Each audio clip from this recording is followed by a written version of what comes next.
Hello students, here we are once again with JPIC District Study. Students, today we are going to learn about the poem The Wind written by Subramanya Bharati. He was the well-known poet of India. He was born in South India in 1882 and was died in 1921 at the early age of 39. He was a well-known poet. His Tamil writing drew the Renaissance in Tamil language. He is known at the status of Shakespeare as due to his writings, his poems. The poem prescribed for you is a very good poem which was translated from Tamil in English by A.K. Ramanujan. In this poem, the poet describes about the disastering powers of wind. The poet describes in this poem that how the wind will be the cause of damage and destruction. In this poem, he describes about the power and capacity of the poem, of the wind. So let's see our poem and learn what the poet told to us about the wind. Wind comes swiftly. Don't break the shutters of the windows. Don't scatter the papers. Don't throw down the books on the shelf. Here, look what you did. You threw them all down. You tore the pages of the books.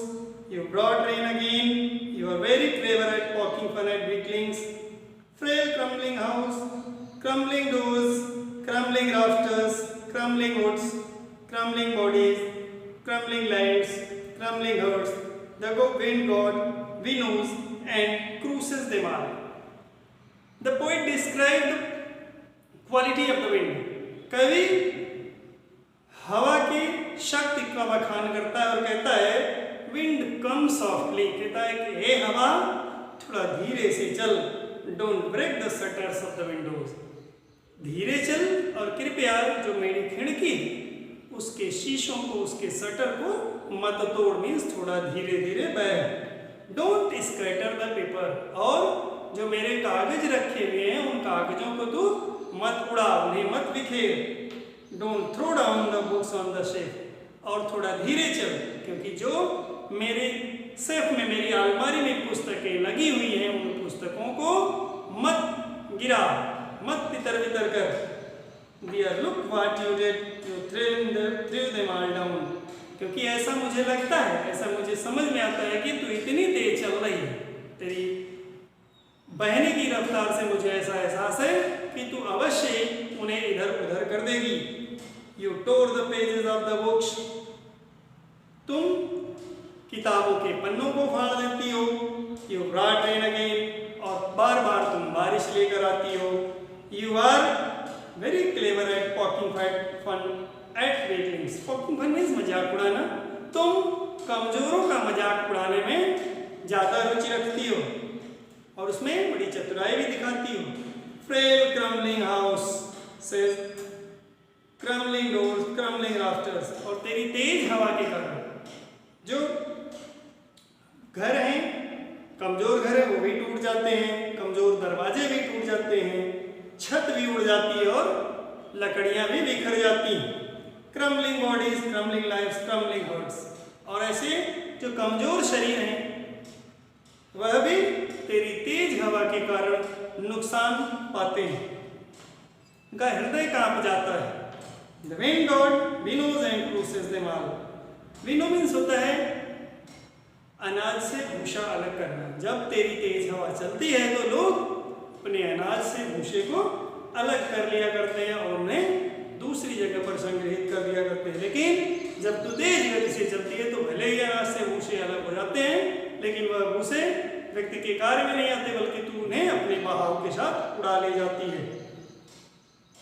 In the next stanza, the poet wants to make aware the people what they will do to avoid the heavy speed of wind. क्या करें जब तेज हवा चल रही हो तो उससे बचाव के लिए लोग क्या करें, उसको कभी अगले पैराग्राफ में अगले स्टैंजा में बताता है. How won't he won't do what you tell him, so come let's build strong homes. कभी कहता है कि वह नहीं जानता है कि आप उससे क्या कह रहे हैं, इसलिए आइए हम मजबूत घरों का निर्माण करें. Let's join the doors firmly. और अपने जो दरवाजे हैं घरों के उनको दृढ़ता के साथ जोड़कर रखें. Practice to form the body. अपने शरीर को स्वस्थ रखने के लिए व्यायाम करें. Make the heart steadfast. और अपने हृदय को दृढ़ रखें. Do this and the wind will be friends with us. और अगर हम ऐसा करते हैं तो जो हवा है वह हमारे मित्र के समान कार्य करेगी. The wind blows out weak fires, he makes strong fires over and flowers. The wind blows out weak fires. जो हवा है वह कमजोर जो आग होती है उसको बुझा देती है. He makes strong fire over and flowers. लेकिन जो शक्तिशाली आग होगी उसको वह और अधिक भड़का देती है. His friendship is good, we praise him every day. हवा की मित्रता बहुत ही अच्छी है, इसलिए हमें प्रतिदिन उसकी प्रार्थना करनी चाहिए.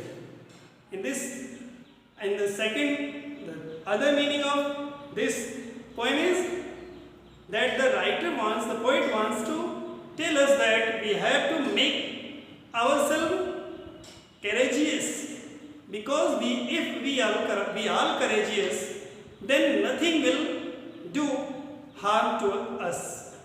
कभी कहें इस हवा जो हवा का माध्यम लेता है उसके माध्यम से वह कहता है कि जिस प्रकार से हवा एक कमजोर चीज को उड़ा ले जाती है, उसी प्रकार से जब कोई भयावह स्थिति आती है, कोई आपदा आती है, तो कमजोर हृदय वाला व्यक्ति उससे आहत होता है. इसलिए वह सलाह देता है कि प्रत्येक व्यक्ति को चाहिए कि वह इस तरह की आपदा से निपटने के लिए पहले से अपने आप को उसके लिए तैयार करें, अपने को स्वस्थ रखें और अपने मानसिक और शारीरिक स्थिति को मजबूत बना करके रखें. और अगर वह ऐसा कर लेता है तो किसी भी तरह की विषम परिस्थितियां क्यों ना आए, व्यक्ति हमेशा उनसे जूझते हुए, उनसे संघर्ष करते हुए अंत में विजय पा लेता है.